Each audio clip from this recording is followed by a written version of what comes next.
Algunos ven un final sin esperanza, mientras que otros ven una esperanza sin fin. La esperanza es más que un estado de optimismo. Es una persona que nos proporciona seguridad y certeza. Esa persona es Cristo Jesús. Y Él quiere hoy un encuentro contigo. Ya da inicio tu encuentro con la esperanza. Saludos a todos los que están sintonizando la programación del día de hoy, en Encuentro con la Esperanza. Y es un placer poder llevarles a todos ustedes el análisis de este hermoso ejemplar del conflicto de los siglos. Ahora, si al día de hoy usted no ha podido tener la oportunidad de conseguir un ejemplar del conflicto de los siglos, no te preocupes, más adelante te vamos a dar información valiosa para que tú puedas conseguir esta hermosa literatura. Hoy, como en los demás programas, el pastor Olbenis Gómez tiene un invitado especial. Les dejamos con el comentario del día de hoy. Bienvenidos todos.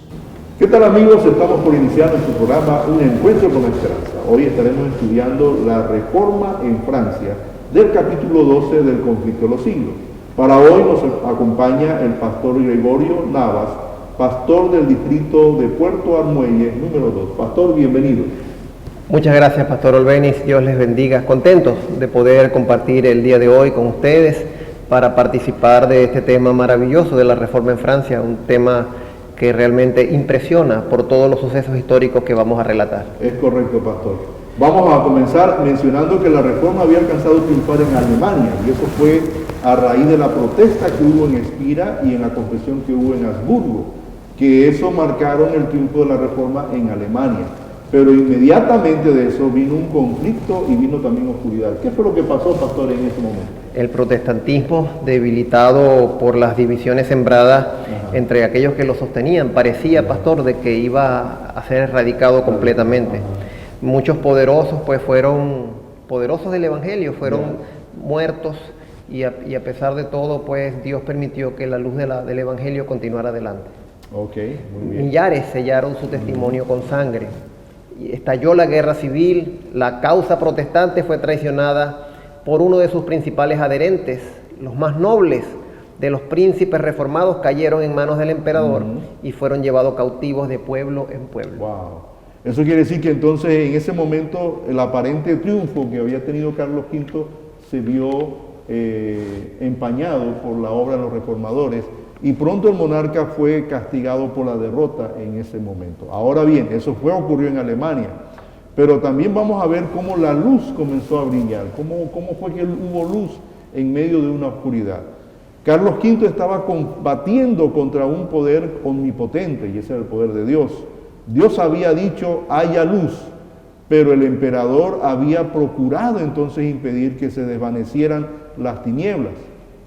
Sus propósitos fallaron, y en prematura vejez, sintiéndose apartado por la tan larga lucha, abdicó el trono y se encerró en su celda. Interesante descripción. El emperador quería destruir como sea la reforma. Hizo lo imposible. Utilizó todos los recursos que tenía a su alcance. Así es. Pero no podía con Dios. Dios dijo, haya luz. Y vemos como al final, él desanimado, frustrado, él no le tocó otra cosa sino abdicar al trono. Y dice que se encerró en un claustro, dice que se encerró. Me imagino que estaba totalmente frustrado al tratar de derrotar la reforma. Sin embargo, allí mismo en Suiza pasaron muchas cosas difíciles. Dice que lo mismo que en Alemania vinieron días tenebrosos para la reforma. Mientras que muchos cantones aceptaban la fe reformada, otros se aferraban ciega y obstinadamente al credo de la reforma. A pesar de todo, la reforma protestante avanzó con muchos problemas, pero el papismo no cesaba en tratar de destruirla. Y mucha gente pues fue perjudicada y fue debilitada en la fe. Tremendo, pastor. También se habla de que las persecuciones dirigidas contra los que aceptaron la verdad procuraban finalmente entonces provocar una guerra civil en relación a eso. Y eso fue en Suiza. Ahora, Dios también ha dado libertad a su pueblo. O sea, en todo momento hemos visto a través de estos capítulos que hemos leído que Dios ha estado con su pueblo y lo ha guiado y lo ha dirigido.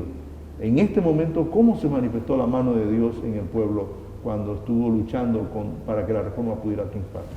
Pastor, en la más profunda oscuridad, cuando parece que ya todo está en contra del movimiento protestante, pues Dios levantó hombres, hombres poderosos, mujeres y aún niños que fueron estandartes del Evangelio.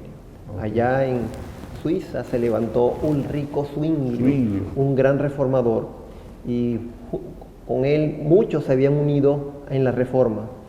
Y sin embargo, a pesar de todo, pues ellos tuvieron que huir y muchos sucumbieron en una gran batalla que se llamó la batalla de Capel.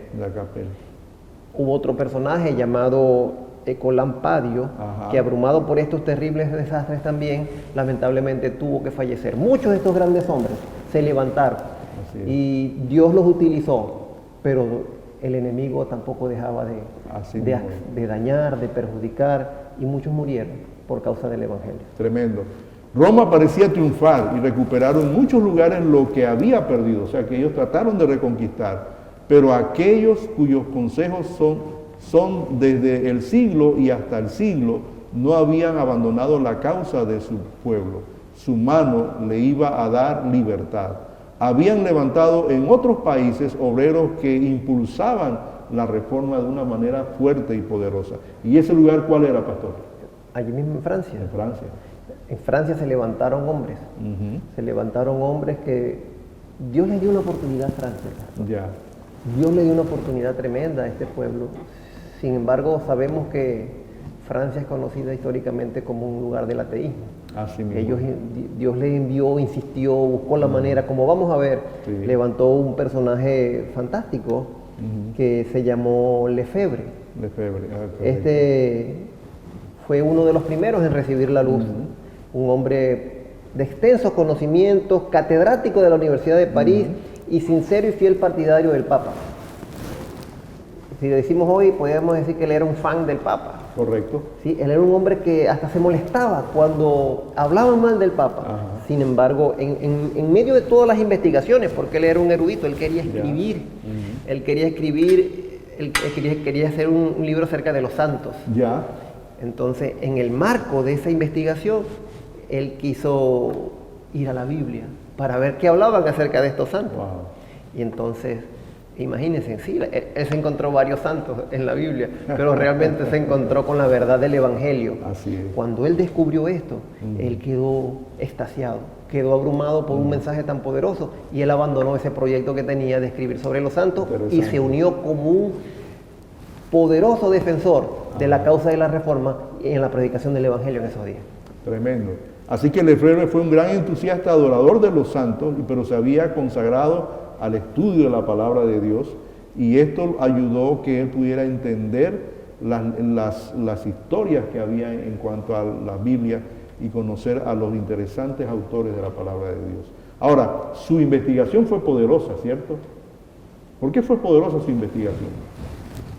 Mire, mi pastor, él decidió estudiar la Biblia con el propósito de obtener de ella los datos que necesitaba para escribir su libro. En el Sagrado Libro, pues, como comenté, halló santos, pero no como los que figuraban en el calendario romano. O sea, que él pudo contrastar en lo que la doctrina católica enseñaba acerca de los santos versus lo que la Biblia enseñaba acerca de los santos. El perplejo y disgustado, él se sintió defraudado porque encontró una cantidad de mentiras. La adoración de los santos, la veneración de las vírgenes, todas esas cosas él la descubrió, y dice que él abandonó el trabajo que se había impuesto y entonces él se consagró a la palabra de Dios. Tremendo. Así que pronto había comenzado a enseñar las preciosas verdades que había encontrado en la palabra de Dios. Interesante este personaje. Ahora, también escribió acerca de los ministerios de la redención. ¿En qué consistió esos escritos que él hizo? Antes de Lutero, porque esto fue en 1512. Recuerden que Lutero sale a la luz ya en 1517. Él comenzó a estudiar la Biblia con fuerza, y él escribió cosas como estas.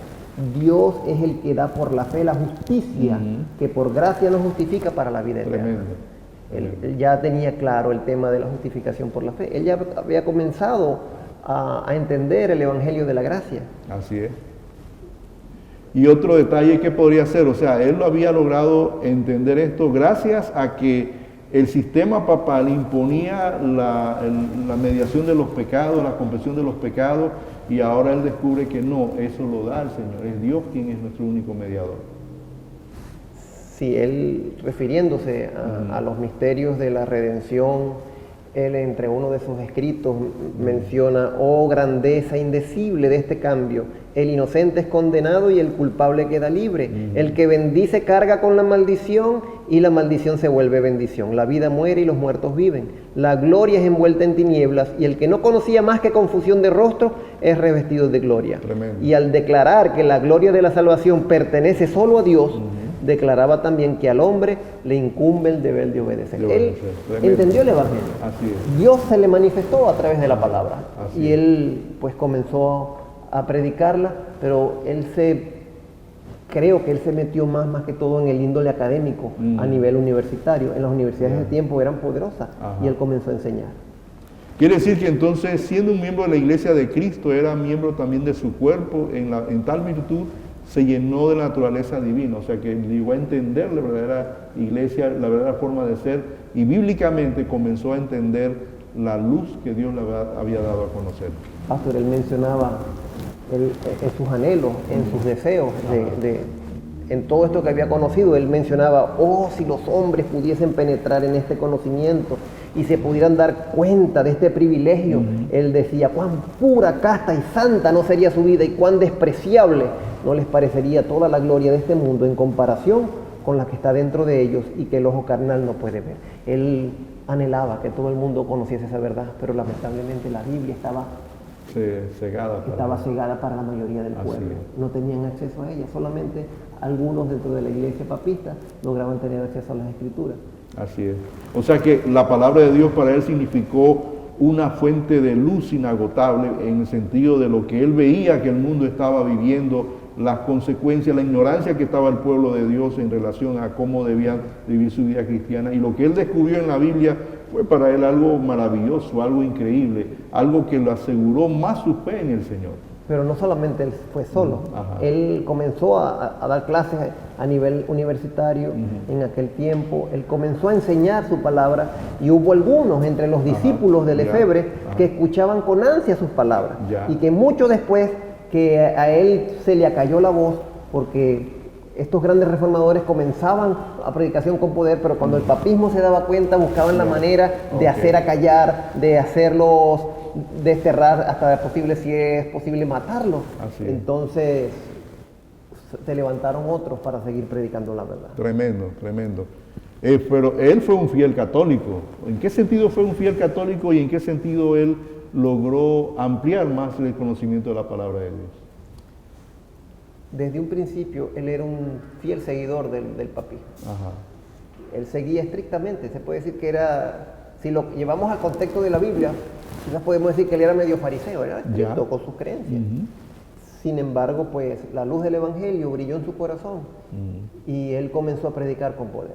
De ahí se levantó uno de sus grandes discípulos que entra en escena, un gran personaje que se llamó Guillermo Farel. Farel, interesante. Era también un hombre muy piadoso, un hombre muy católico también, que es lo que llama la atención. Hombres estrictamente católicos se levantaron para ir en contra de un mensaje que estaba opuesto a la palabra de Dios.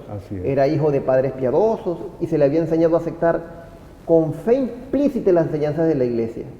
Como hubiera podido decir Pablo, dice el comentario: conforme a la más rigurosa secta he vivido como fariseo. Tremendo, eran personajes, pastor, que realmente vivían de manera muy rigurosa sus creencias. Había sido incansable junto con Lefebvre en la adoración de los santos, haciendo juntos el jubileo de visitar las iglesias en París. Iban a adorar los altares, comenzaban el tema de las haciendo ofrendas, pero a pesar de todo lo que ellos hacían, de todos estos rituales que ellos practicaban, lamentablemente estas observancias no le daba paz a su alma. No sentían paz en el corazón, no sentían que la voz de Dios les estaba hablando y tenían un vacío en el corazón. Tremendo, tremendo eso, lo que uno descubre con este tema. Pero también Farel llegó a ser una persona celosa. Oyó como una voz del cielo las palabras del reformador que decía: la salvación es por gracia, el inocente es condenado y el culpable queda libre. Es únicamente la cruz de Cristo, decía él, lo que abre las puertas del cielo y la que cierra las del infierno. Tremenda declaración esa. Cuando al principio Farel escuchaba, pero por supuesto él tenía dudas y él comenzó a estudiar más la palabra de Dios. Pero en el marco del estudio el Señor se manifestó, reveló, y Farel llegó a convertirse en un gran predicador. Wow. Mientras que Lefebvre, él tenía su ámbito. Lefebvre tenía su ámbito de predicación, que era a nivel de los estudiantes. Él era un profesor en las universidades. Pero me llama la atención de que uno de sus discípulos, en este caso estamos hablando de Farel, él tomó una decisión. Y él vamos a comenzar a predicar la verdad en público. Wow. Ir a las casas, ir a las iglesias, ir a los lugares, tomando en cuenta que hacer eso podía ser causa de muerte. Así mismo. Y él tomó la decisión de desafiar aún con su propia vida por la causa del Evangelio. Pero también nos cuenta en la historia que hubieron dignatarios de la iglesia que también se unieron en este movimiento que él tenía. Es que no fue solo Farel. Comenzaron a escuchar. La predicación de Farel levantó una gran cantidad de personas. En primer lugar, el obispo de Meaux se levantó y él se unió. Tremenda ayuda. Sí. Él era un hombre de mucha importancia y le permitió a Farel predicar en diversos lugares. Wow. Muchas personas que eran eruditas de aquel tiempo aceptaron el mensaje de Farel. Otros maestros que eran con gran capacidad y talento también se adherieron a la propagación del Evangelio y esto ganó adherentes en todas las redes sociales, no solamente entre los pobres, sino grandes eruditos, entre los humildes muchos también. Y lo más impresionante es que aún dentro del palacio también la verdad del Evangelio llegó. Wow. Dice que el mismo rey la hermana del rey también aceptó el mensaje del Evangelio. Y por un tiempo, el rey Francisco I, que era un poco, vamos a ver qué palabra podemos utilizar. Reacio. No, más bien como indiferente. Él como que, para quedar bien con la hermana, él dejaba. Él era como permisivo, porque lamentablemente los reyes en aquel tiempo, ellos querían tener el control de todo. Y él no le presentó oposición a su hermana, porque su hermana fue un gran apoyo a la causa de la reforma. Y él, al principio, durante un tiempo, hubo un periodo muy interesante de paz, que permitió a la fuerza de la reforma tomar fuerza. La predicación en Francia se dio con poder. Aparentemente Francia iba a ser ganada para la reforma. Tremendo. Pero el diablo no se iba a quedar tranquilo. Ahora, hablemos un poquito del obispo de Meaux. ¿Quién era él? Miren, este hombre, él trabajó con empeño en primer lugar en su propia diócesis. Él escuchó el mensaje de Farel y él comenzó a instruir de manera interesante a los sacerdotes del pueblo. Interesante. Para que ellos fueran a predicar en las diferentes diócesis. Había otra cosa interesante que él hizo, fue que habían obispos que no estaban alineados con el mensaje del Evangelio y él los destituyó. O sea, que durante un tiempo el mensaje de la reforma prosperó en gran medida. El obispo se afanaba para que el pueblo tuviera acceso libre a la palabra de Dios. Y pronto se verificó. Fue tanto de que Lefebvre, juntamente, aunque él era catedrático, Farel por un lado, los eruditos de ese tiempo también predicando, miren, varios frentes predicando. Lefebvre, en las universidades, los obispos predicando, los eruditos de aquel tiempo predicando, Farel predicando, Dios estaba manifestando. Amén. Entonces Lefebvre se encarga de traducir el Nuevo Testamento en francés. Al mismo tiempo, miren cómo Dios obra, al mismo tiempo que Lutero en Alemania también lo estaba haciendo. Obra de Dios. Amén. Definitivamente vemos cómo Dios interviene para que la luz del Evangelio pueda llegar. Y eso, mis queridos amigos, lo estamos viendo bajo la perspectiva, como lo presenta el conflicto de los siglos, pero al mismo tiempo bajo la perspectiva de lo que Dios quería que ocurriese aún en medio de la oscuridad que vivíamos en aquel entonces. Ahora, personas de humilde parecer se miraban el poder que tenía la Reforma. Ahora, podemos ver de esta manera un ambiente donde lo que ellos conocen es lo que la Iglesia había enseñado, pero ahora viene una nueva luz, un nuevo mensaje que está basado en el libro sagrado, que es la palabra de Dios. Trae como a consecuencia que la gente tenga más interés en saber, no solo la Reforma, sino en lo que decían estos grandes libros de la Biblia. La Biblia comienza a llegar a las casas. Oh, tremendo. ¿Qué puede suceder cuando la palabra de Dios, que no la conocían, comienza a llegar a las casas? Entonces, este mensaje llegó como una luz del cielo. Entonces, los trabajadores del campo, los artesanos del taller, ellos se reunían cada día, buscaban el tiempo para escuchar. Ellos querían, de noche, de día, en las tardes, buscaban tiempo para escuchar la palabra de Dios. Ellos se reunían. A veces se escondían, a veces buscaban lugares donde reunirse para leer la palabra de Dios y para orar.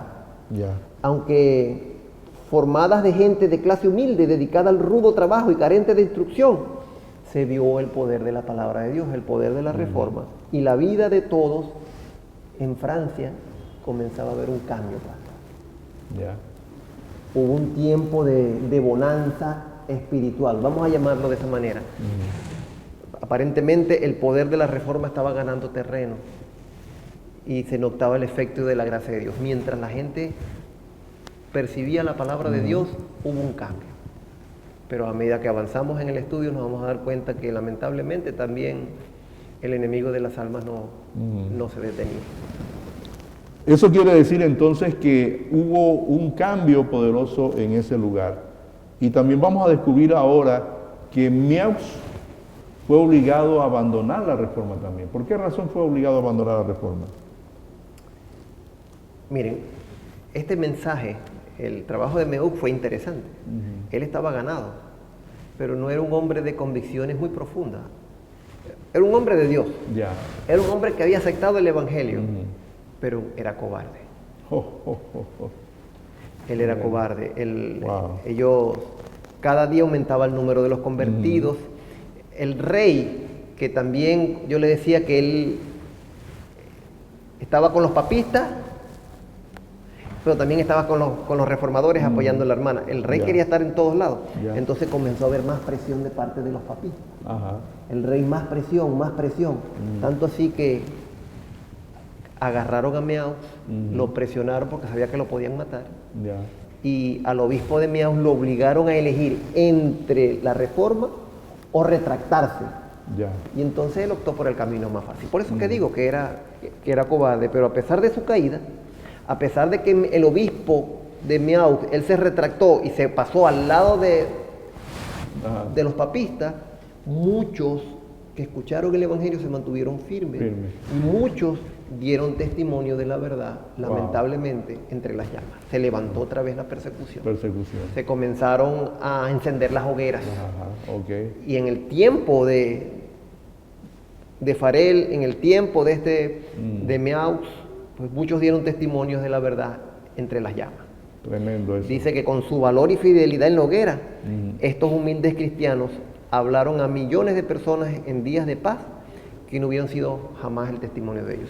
Ellos con su vida. Y pastor, siempre en la historia ha habido algo poderosísimo que cautiva a las personas.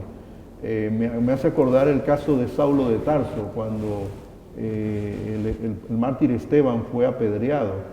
Eso causó tanta impresión en la vida de él que él dice, ahora voy a perseguir a los cristianos para saber qué tipo de poder tienen ellos que no le temen a la muerte. Y eso fue lo que causó en él su verdadera conversión. Interesante. Así que este tipo de muerte de personas en las hogueras y manteniendo su fe firme en el Señor me imagino que provocó en muchos un gran interés por saber por qué defienden la verdad y por qué están dispuestos hasta morir por esa verdad. A lo largo de la historia de la Reforma, se decía que la sangre de los cristianos era semilla. Entre más morían, pues más se extendía el Evangelio. La determinación, la valentía, la audacia y la confianza segura de estos cristianos, pues hacían que muchos más se convirtieran. Cuando iban a las llamas, ellos llegaban seguros, confiados, serenos. Así es. Contamos la historia de muchos otros que hasta cantaban en el momento de su ejecución. El mismo concepto de... ¿Qué podía suceder? ¿Cómo podía alguien ser así? Todos llegaban a la conclusión: no puede ser otra cosa sino el poder de Dios obrando en el corazón de estas personas. Así mismo es. Ahora, viene otro personaje que también debemos de analizar. Se llamaba Luis de Berquín. ¿Quién era este personaje? Miren, se pensaba de que la Reforma solamente iba a alcanzar a la clase humilde. Se pensaba que solamente iban a alcanzar a los artesanos, a los trabajadores, pero en la clase erudita también Dios levantó grandes portaestandartes de la verdad. Y entre ellos estaba Luis de Berquín. Era de noble alcurnia, era un hombre muy cortés, era un hombre muy caballero. Él era dedicado al estudio, era un erudito, le gustaba el estudio, era de elegantes modales y de intachable moralidad. Dice que era un escritor fiel y partidario de las instituciones del Papa. Él era un defensor del Papa. Y en todas las misas estaba él. A él le gustaba escuchar. Pero como muchos otros hombres, cuando llegó a la palabra, cuando se encontró con la Biblia, entonces quedó maravillado. Entonces, y no de las doctrinas de Roma, sino del mensaje que había escuchado. Comenzó a estudiar el material de Lutero. Y eso le cambió la vida. Desde entonces, cuando el poder del Evangelio llegó a su corazón, él comenzó a tener una entera devoción a la causa del Evangelio. Y me llama la atención cómo nuestra hermana Elena lo describe y dice que él era el más instruido entre todos los nobles de Francia. Tremendo. Dice que su genio y elocuencia y su valor indómito y su celo heroico, tanto como su privanza en la corte, llegó a ser el favorito del rey. Y le hicieron considerar por muchos que estaba destinado a ser el reformador de ese tiempo. Mire, fue tanto de que la gente le decía que era peor que Lutero. Porque el hombre era, ¿recuerdas en el tiempo del apóstol Pablo? Había un personaje que él era erudito en las escrituras. Se me va el nombre en estos momentos. Había un personaje que en el tiempo de Pablo, él era un erudito en las escrituras y era fuerte en la predicación del Evangelio. Asimismo, este Luis de Berquín era un gran predicador y lo utilizó Dios para predicar la palabra de Dios. Interesante, así que es peor que Lutero. 3 veces fue apresado Berquín, dice la historia, por las autoridades papistas, para ser libertado otras tantas por el monarca, quien, admirando su genio y su nobleza de su carácter, se negó a sacrificarle a la malífica del clero. El clero quería matarlo, lo consideraban hereje. Pero el rey, recuerda, él era el favorito del rey. Lo pusieron preso 3 veces. ¿Y quién lo soltaba? El rey. Porque tenía el favor del rey. Por ese tiempo tenía el favor del rey. Él lo soltaba. Él soltaba, pero él no se detenía. Otro se hubiera asustado. Pero él con determinación y valor siguió predicando el Evangelio. Dice que el cargo de herejía que los romanistas procuraban echarle encima, él iba a devolvérselos. Cuando se reunían con los papistas, vamos a debatir con la Biblia, ellos no tenían argumentos, ellos no tenían palabras, ellos quedaban callados ante el poder de la palabra de Dios. Dice, los más activos y acervos de sus opositores eran los sabios doctores y fraules de la Facultad de Teología de París. y no podían en palabras. Así que buscaron la manera de matarlo. Y lamentablemente, pues, en medio de todo, de todo este afán de destruirlo, lograron dañar y lograron matar a este hombre. Ahora, cuando hubo esa condena que se le dio a Berquín, ¿cómo realmente ocurrió ese concepto, ese momento? Él siguió predicando. Recuerda, él lo soltaban, sí. Él seguía predicando, los papistas, los romanistas buscaban la manera de entramparlo, lo volvían a meter preso, el rey lo soltaba. Pero una ocasión el rey salió de viaje. Ya. Lo agarraron preso, le hicieron juicio, el rey no estaba. Wow. No tuvo quien lo defendiera. Ya. Y dice que en ese marco a él lo llevaron. Fue muy impresionante su muerte, porque dice que él lo llevaron en una carroza. Él andaba con sus trajes de gala porque era un hombre rico, un hombre, me imagino que estaba con su capa, con sus trajes reales. Y así él fue. Quizás la gente esperaba verlo desesperado. Quizás la gente esperaba verlo porque pensaba que iba a morir. No fue así. No. Él fue sereno, tranquilo. Algunos historiadores mencionan que parecía que él estuviera en el templo meditando. Estaba sentado en el templo orando. Pero él llegó, dice el conflicto de los siglos, que él primero fue ahorcado. Y luego, después que fue ahorcado, él fue puesto en la hoguera. No tuvo quien lo defendiera. Pero su muerte causó un gran impacto así mismo es. En todos. Y eso, en vez de ser un motivo de desánimo, se levantó con fuerza. Y muchos aceptaron la palabra de Dios por el testimonio de aquel hombre. Así es. Así que Berquín finalmente fue estrangulado y su cuerpo entregado a las llamas, como lo mencionó el pastor. Y como lo dice también, su muerte llegó a muchas personas a conocer más de la Reforma por esa impresionante actitud, porte que él tuvo en el momento de morir. Interesante, ¿verdad? Qué interesante que dice muchos otros, también estamos listos a morir. También se contagiaron. Les dio valentía. Ellos querían recibir la muerte con gozo, como lo hacía Farel. Sí, así es, tremendo. Mi querido amigo, ¿cómo puede afectar esto tu vida? ¿Cómo puedes entender la valentía y el valor de estos hombres? Así es. ¿Qué puede hacer la Biblia en tu vida? La Biblia nos llena de valor, nos llena de esperanza y nos llena de determinación para hacer lo que es correcto. Así es. Dice que este ejemplo no quedó sin provecho, dice. Y es por eso que este hombre, que fue quien le dio el mensaje a Berquín, porque quien le dio el mensaje a Berquín fue Farel, Guillermo Farel. Farel, al ver estas cosas, al ver estas circunstancias, entendió que no era el momento de permanecer en la ciudad. Así que Farel volvió a su ciudad natal, en el este de Francia, para esparcir la tierra, para esparcir el mensaje donde él nació, donde él se crió. Muy pronto las autoridades también allá le impusieron silencio y lo echaron de la ciudad.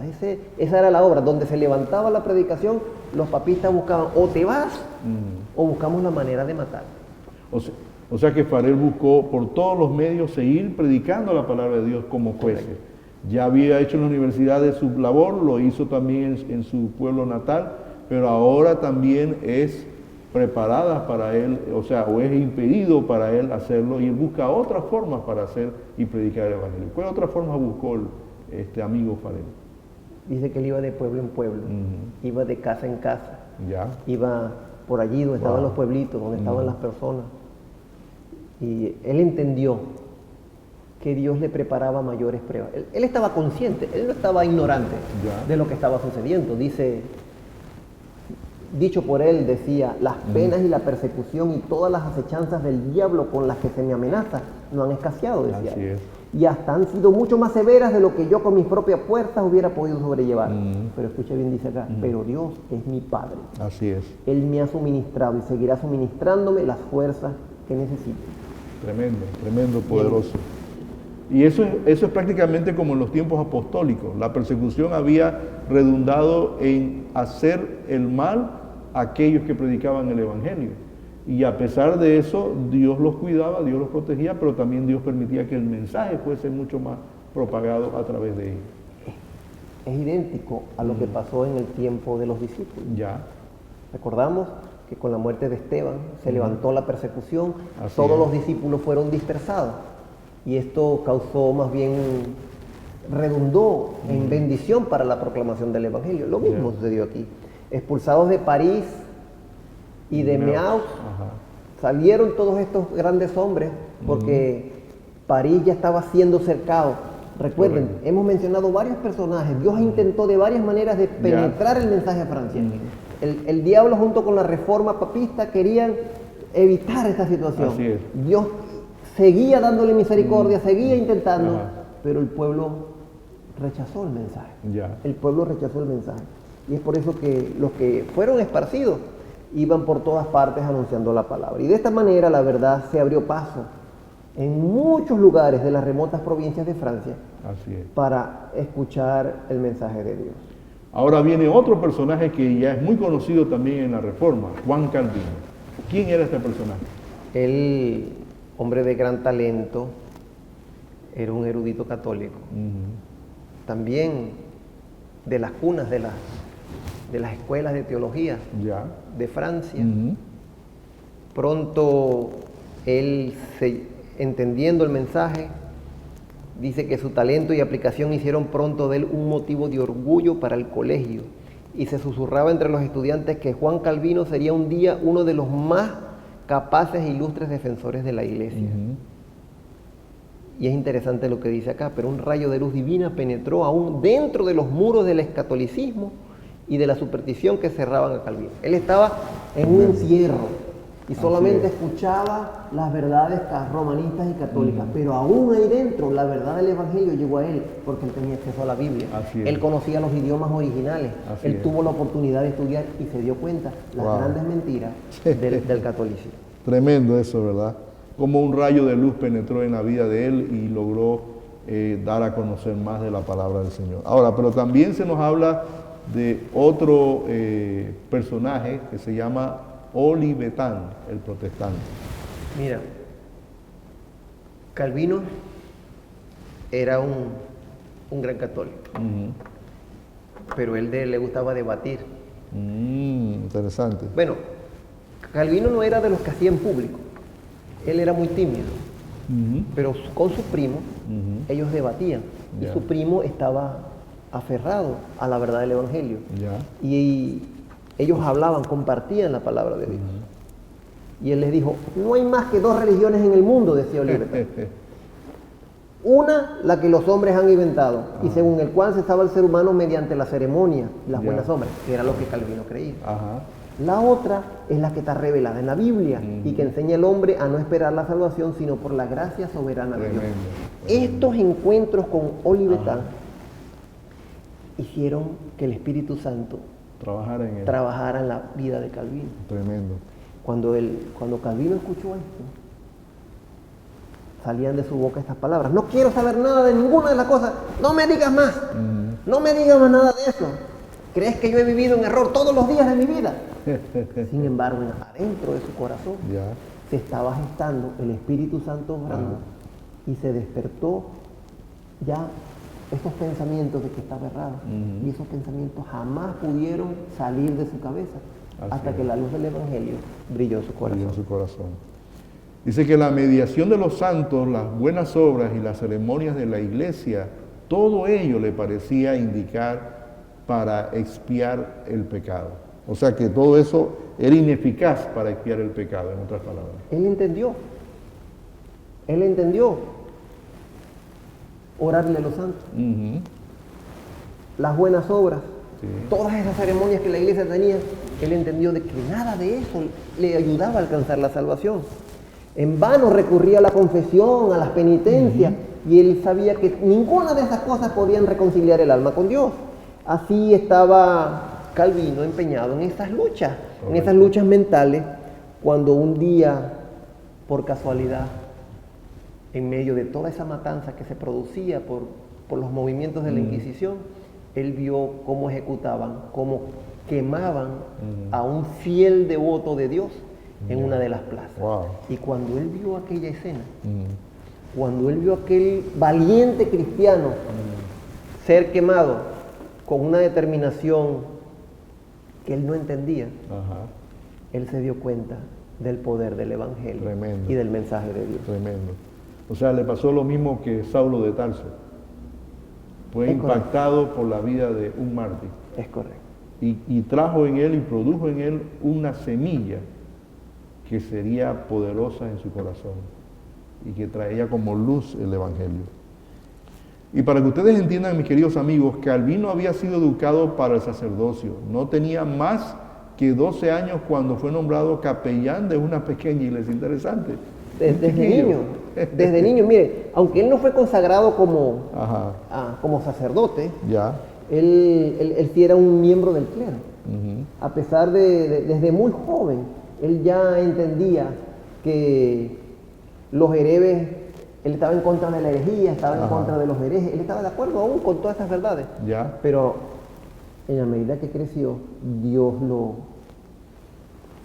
protegió, Dios lo guió a conocer la palabra de Dios.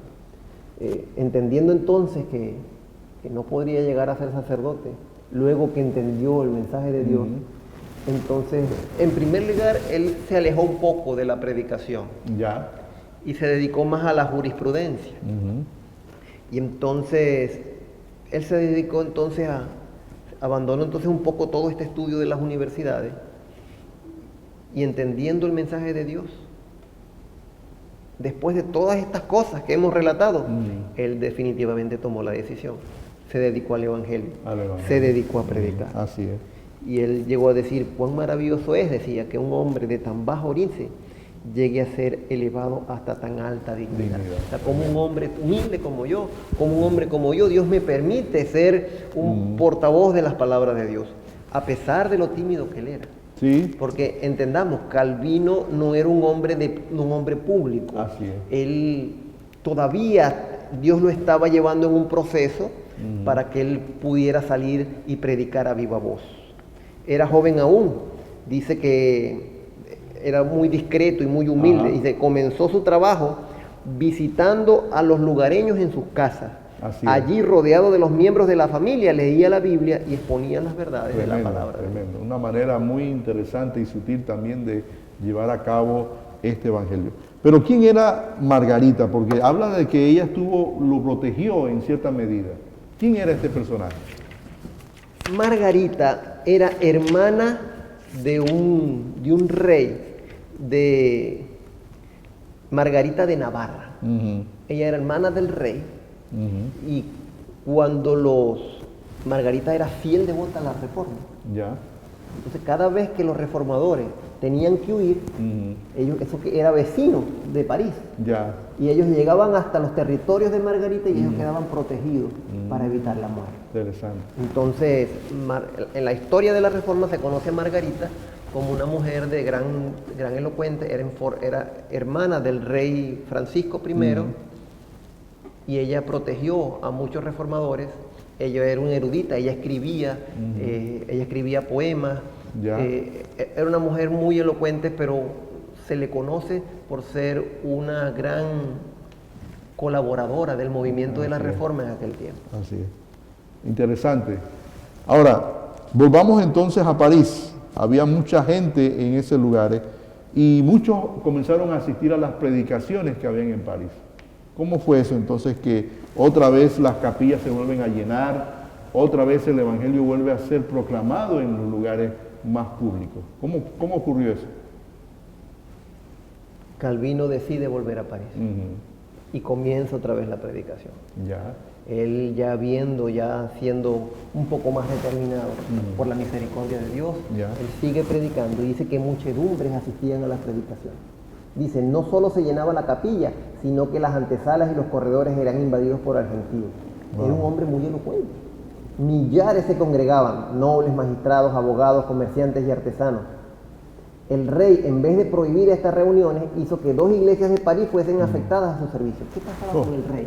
Francisco I le molestaba la charlatanería de los papistas. Ellos eran pura quejadera.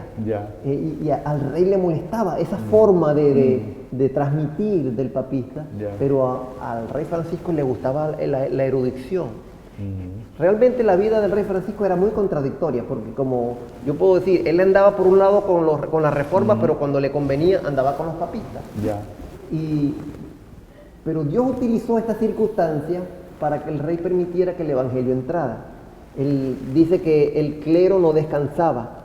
Como el rey se negase a hacer cesar las predicaciones, apeló al populacho. ¿Qué hicieron los papistas? Comenzaron a meter falsas ideas, falsos informes dentro del pueblo para decir que, para levantar el fanatismo, para decir que todos estos predicadores van a tumbar al rey, de tal manera de que fuera el pueblo el que se lanzara con los predicadores para evitar que el evangelio llegara. De esa manera obraron los papistas porque no tenían el favor del rey. Así que utilizaban al pueblo para evitar la predicación. Tremendo, tremendo. Así que vemos entonces que de nuevo Calvino tiene que salir de París porque las iglesias son clausuradas y se levanta nuevamente la hoguera. Y aunque Calvino permanecía aún en París, se preparó por medio del estudio, la oración y la meditación para su futuro trabajo y seguía derramando luz en París, pero al final tuvo que salir. Él se hizo sospechoso. Él se hizo sospechoso y él estaba, quizás él dejó de predicar, él predicaba en círculos más íntimos, pero ya le tenían el ojo puesto. Así que una noche, en el refugio donde él estaba, en una choza de un labriego, un amigo de la Reforma se disfrazó con la ropa de él y llevando al hombro un hacedor emprendió un viaje. Interesante. Entonces él salió, él tuvo que salir otra vez y entonces fue a encontrar refugio ¿en dónde? En los dominios de Margarita. Interesante. Él tuvo que salir de París porque a él querían matarlo. Tremendo. Pastor, también se habla de la herejía luterana. ¿Es algo que se inventó o es algo que se usó como un mecanismo para confundir más a las personas? Dice que se tomaron medidas para arrestar a todos los luteranos que se hallasen en París. Un pobre artesano adherente a la fe reformada que tenía por costumbre convocar a los creyentes para que se reuniesen en sus asambleas secretas, fue apresado e intimándolo con la amenaza de llevarlo inmediatamente a la hoguera. Tremendo. Se levantó. Lo que sucedió fue que en el medio de las circunstancias, los reformadores quisieron como asentar un golpe definitivo a los papistas. Y ellos comenzaron a publicar unos carteles en contra de la misa. Y colocaron por toda la ciudad. Pero esto no lo hicieron quizás por dirección divina, sino por el celo y como por querer también contrarrestar lo que hacían los romanistas. Se les ocurrió colocar un aviso de esto en la casa del rey. No sé en qué sentido, pero esto impresionó mucho al rey. Y el rey se molestó mucho por esto. Y comenzaron y el rey al final, en medio de la molestia, dijo, quemen a todos estos cristianos. Así que esta herejía se preparó un grupo y cada vez que ellos salieron al frente, hicieron como una procesión. Todo el pueblo estaba, vamos a decir, alborotado, indignado porque estaban hablando en contra de la misa. Entonces la iglesia organizó una gran procesión, los obispos al frente. Imaginémonos, los obispos al frente, hasta el rey salió en la procesión. Y uno de los reformadores fue preso y le dijo, bueno, tú no tienes que indicar en cuáles son las casas donde estaban la gente que cree en la reforma. Y ellos iban aparentemente en una procesión, visitando casas, pasando por toda la ciudad, pero mientras iban, aquel hombre de manera muy sigilosa le indicaba aquella casa. Y entonces iban los soldados, los apresaban y los levantaban en una hoguera y los quemaban. Eso fue algo muy impresionante, como ellos quisieron, dice por acá, no perdonaron casa, grande ni chica, ni los departamentos de la Universidad de París, Morín hizo temblar la ciudad, que era el sacerdote. Dice, era el reinado del terror. Tremendo. Ahora, es interesante que mientras se provoca este tipo de cruel matanza a través de la hoguera, dice que la hoguera misma era el mejor púlpito que los mártires tenían para predicar el Evangelio, porque eran sus propias vidas. Era la misma evidencia que podía ver el resto del pueblo de que eran hombres fieles a Dios y que querían hacer lo correcto delante de Dios. Así que no les importaba morir con tal de que la palabra de Dios fuese realmente lograr eso. Dice que las víctimas sucumbían en medio de terribles tormentos, pues se había ordenado a los verdugos que las quemasen a fuego lento para que se prolongara su agonía. Pero morían como vencedores, eso es lo interesante. No menguaban su fe ni desmayaban, sino que seguían adelante seguros en el Señor. Tremendo. Mire, todo el país vio realmente cuál era el espíritu del papismo. Ya. Y eso, en vez de detener la reforma, eso encendió la fe. Ahora, hubieron grandes hombres que huyeron a raíz de esto. ¿A qué lugares pudieron haber ido? Muchos tuvieron que salir de Francia. Muchos fueron a Suiza. Ya. Muchos fueron allí con la reina Margarita. Ya. Muchos tuvieron que desterrarse. Fue tanto así que los grandes personajes, había muchísimas personas que eran que tenían puestos importantes dentro de la vida política y de la vida dentro del reino. Dice que todos esos puestos quedaron vacíos. Ajá, el rey se dio cuenta de la cantidad de personas que eran que creían en la palabra de Dios. Sí.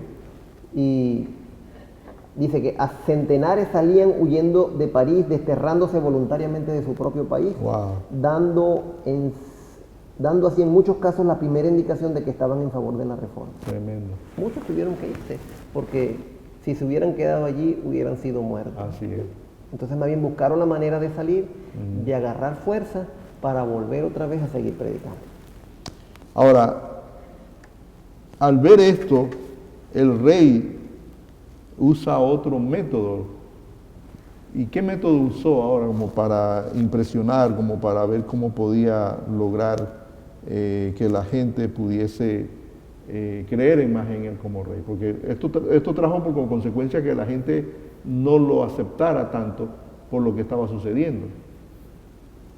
Como habíamos comenzado, se hicieron estas marchas. Él salió a la ciudad, salió a hacer una procesión, salió a ganar adeptos entre el pueblo, y dice que con la cabeza descubierta y con la vista hacia el suelo, llevando en su mano un cirio encendido, él quería hacer un escenario público, él quería salir a la calle para que la gente viera a su rey.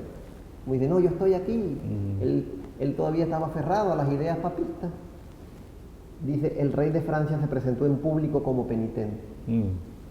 Se inclinaba ante cada altar, humillándose, no por los pecados que manchaban su alma, ni por la sangre inocente que había derramado en sus manos, sino por el pecado mortal de sus súbditos que se habían atrevido a condenar la misa. ¡Oh, qué barbaridad! Él pensaba que lo que estaba haciendo, él fue como una especie de sacerdote. Él pensaba que iba como a espiar los pecados del pueblo, diciendo, esta gente, mira que ofendió la misa, ¿cómo es posible que hicieran estos carteles? Ellos, esta fila, los sacerdotes, el rey, la reina, toda esa procesión, imaginémonos por un momento, una procesión larguísima, pero se paraban en ciertos lugares que ya estaban determinados. Y habían como postes de luz. Quiero decirle, en ese tiempo no se había inventado la electricidad. Pero durante todo el camino habían postes de luz. ¿Y saben cuáles eran los postes de luz? Eran las antorchas encendidas de los mártires así mismo, que estaban a uno y el otro lado del camino. Tremendo. Y el rey pasando por allí como celebrando. Como celebrando y como diciéndote, miren, vamos a avanzar. Como diciéndole al pueblo, miren todo el favor que les estoy haciendo, que les estoy exterminando. Fue muy cruel. Sí, definitivamente. Fue muy cruel. Esta parte realmente es impactante, pero a pesar de eso, ellos no pudieron socavar el poder de la palabra de Dios. Así es.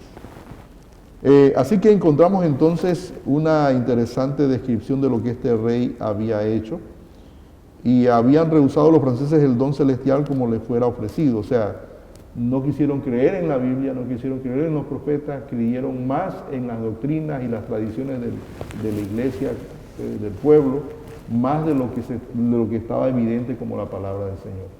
¿Cuál fue entonces su objetivo después de esto?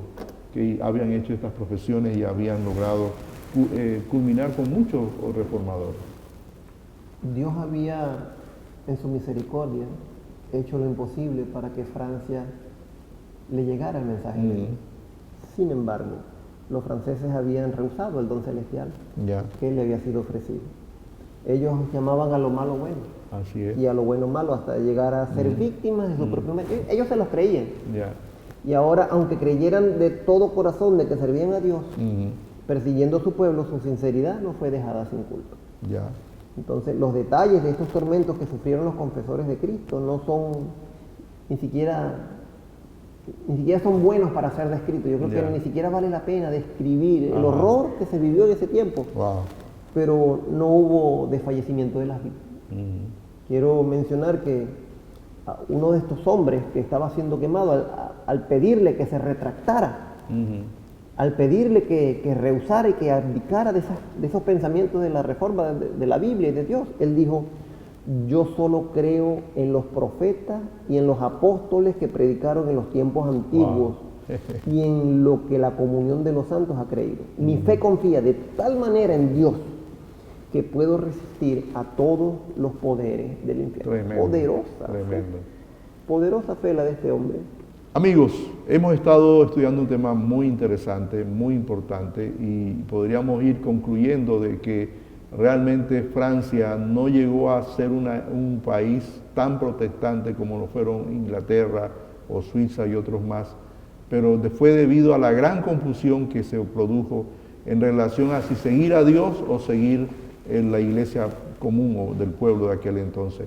Y eso trajo como consecuencia un tercer grupo, que lo vamos a ver aquí más adelante, que logró entonces crear una Francia menos cristiana, pero más ateísta, sin confianza en Dios.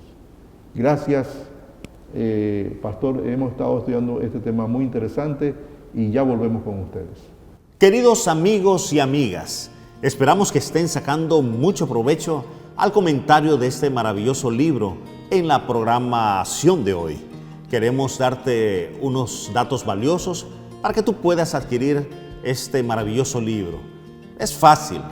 Primera opción: visita una iglesia adventista que esté lo más cerca a tu hogar. Conversa con un miembro de la iglesia y hazle saber que estás interesado o interesada en conseguir un ejemplar del Conflicto de los Siglos. Segunda opción: haz tu solicitud a través de los siguientes números de teléfono: 6235-1278 o el 6940-5252. Te lo repito, 6235-1278 o el 6940-5252. Y ahí los estás viendo en pantalla. Escríbenos un mensaje por WhatsApp y de esa manera estaremos en contacto. Tercera opción: puedes comunicarte con nosotros a través de nuestras redes sociales, @AOPadventistas y @Visión Global Media. Recuerda, no dejes pasar la oportunidad de tener este ejemplar del Conflicto de los Siglos en tus manos. De seguro será una gran bendición para ti y toda tu familia. Bien, amigos, continuando con este interesante estudio, vamos también ya a ir a la parte final, pero vamos a analizar algunos detalles que nos hacen falta. Había un grupo, pastor, que hizo un gran estrago a los reformadores, y ese grupo se involucraba, yo diría que se mezclía en medio del pueblo, como para saber y entender, pero así también para hacer más daño. ¿Cómo fue este grupo? En medio de todo el daño que el diablo quería hacerle al movimiento de la reforma, en un momento pues se levantó un grupo que realmente le hizo mucho daño a la reforma. La causa protestante estaba rodeada de grandes peligros los anatemas del Papa tronaban contra Ginebra y poderosas naciones amenazaban con destruirla. Entonces, ¿cómo iban ellos a avanzar? ¿Cómo ellos iban a resistir a la poderosa jerarquía? Entonces fue allí, hermanos, cuando lamentablemente, yo digo lamentablemente porque esta creación de este grupo le hizo un gran daño, salió el establecimiento del orden de los jesuitas. Jesuitas, correcto. Que iba a ser más cruel, menos escrupuloso y el más formidable de todos los campeones del papado. Si hasta ahorita hemos hablado de cómo el papado hizo daño, bueno, esta orden hizo mucho más daño. Ya. A pesar de que el pueblo de Cristo estaba capacitado para soportar privaciones, muertes, ellos avanzaban, Dios les dio fortaleza. Sin embargo, dice que para los jesuitas ningún crimen era demasiado grande. Tremendo. Ninguna mentira demasiado vil. Ningún disfraz demasiado difícil de llevar. Dice, ligados por votos de pobreza y de humildad perpetua, estudiaban el arte de adueñarse de la riqueza y del poder para consagrarlos a la destrucción del protestantismo y el restablecimiento de la supremacía papal. Ellos se metieron en todas las organizaciones de tal manera de tomar poder, de agarrar fuerza, no solamente política, sino militar, para poder atacar y poder destruir el movimiento de la reforma de la palabra de Dios. Entonces, fue terrible todo lo que sucedió. Pero a pesar de eso, lo interesante es que siempre hay un mensaje de esperanza. A pesar de eso, toda la luz no fue apagada. O sea, Dios tuvo métodos, Dios tuvo formas, Dios tuvo hombres, tuvo mujeres inclusive también que hicieron una obra para el Señor.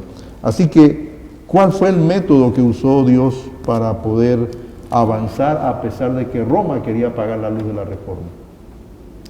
A pesar de que Francia fue negada, es conocida históricamente como la cuna del ateísmo, porque realmente el movimiento papista tuvo estragos en ese lugar. Dios levantó movimientos poderosos en los países vecinos, como en Ginebra. Pequeñas ciudades se levantaron poderosamente.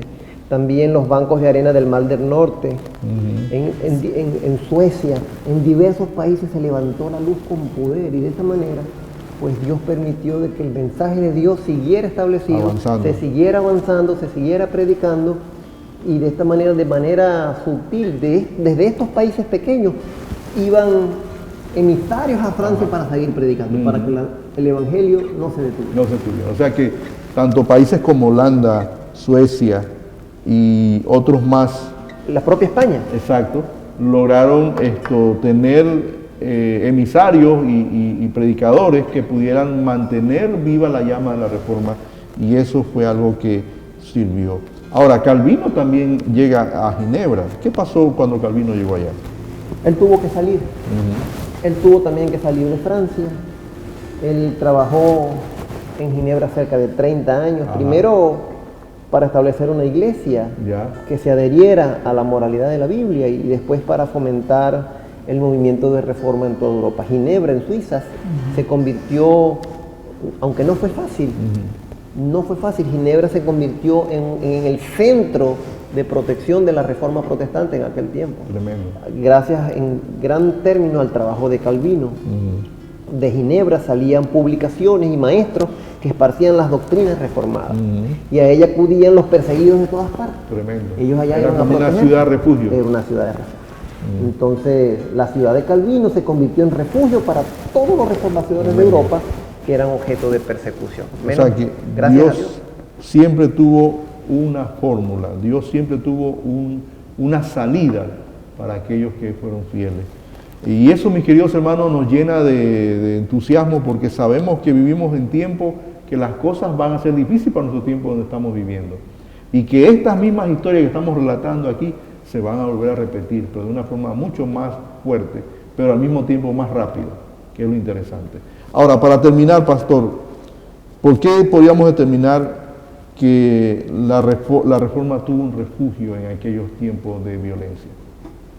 Por eso estamos comentando de que Suiza se volvió a la reforma.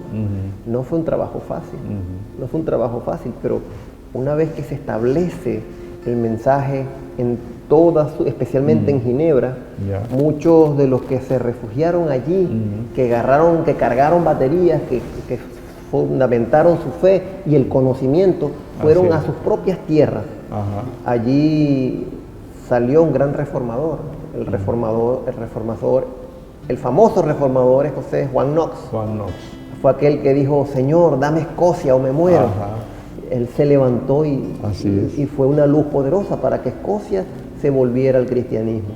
Entonces, Dios nunca se ha detenido. Cuando parece que todo está oscuro, Dios siempre interviene. Y eso mismo sucede en nuestras vidas, pastor. Así es. Cuando parece que todo está oscuro, cuando tenemos la fe y la confianza en Dios, Dios interviene para bien. Mismo. Lo que debemos nosotros es no perder la fe. Así es. Tener la confianza de que Dios nos dirige, de que Dios dirige a su pueblo, Dios dirige a su iglesia, y que si nos ponemos en sus manos, Dios va a obrar de manera poderosa. Amigos, hemos llegado al final de nuestro programa. Esperamos que haya sido de gran bendición para usted y que usted continúe leyendo este hermoso libro, El Conflicto de los Siglos, que trae para nosotros una verdad muy abundante y que nos permite entender el tiempo en que estamos viviendo. Que el Señor les bendiga. Pastor, tengamos la oración final. Vamos a orar. Eterno Dios y Padre, te damos gracias, Señor, por el poder del Evangelio. Gracias, Señor, por la manera poderosa que has intervenido a lo largo de la historia para que tu mensaje llegue a todos los lugares de la tierra. Te pedimos, Señor, una bendición muy especial por cada uno de los oyentes que han recibido tu palabra. Amén. Danos tu bendición y ayúdanos siempre a permanecer en tus caminos. En el nombre de Jesús lo pedimos. Amén. Amén.